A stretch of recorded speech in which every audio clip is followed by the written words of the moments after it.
Sementara itu, pemirsa, 4 bandar narkoba sabu yang selama ini menjalankan aksinya di Kabupaten Oku ditangkap polisi dengan barang bukti berupa sabu seberat 7,88 gram. Selain itu juga polisi mengamankan 1 orang pengguna narkoba.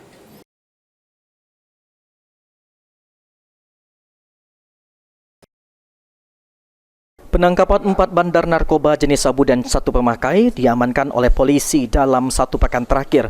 Berikut dengan barang bukti sabu seberat 7,88 gram dan 1 butir pil ekstasi merek Rolex Pink dari kelima tersangka.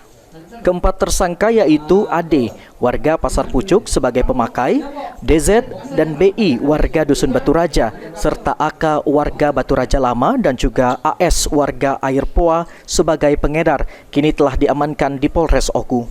Kasat Narkoba Polres Oku, Ibtu Deka Saputra mengatakan, dari kelima tersangka, 1 tersangka yang merupakan pemakai akan diserahkan ke tim asesmen terpadu provinsi.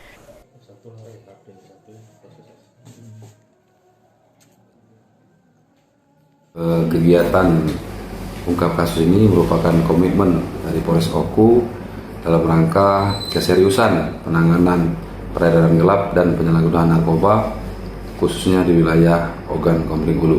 Penangkapan kasus narkoba ini merupakan bentuk komitmen Polres Oku dalam memberantas pengedaran gelap dan narkotika di Kabupaten Oku. Yunin Yuniki, PAL TV.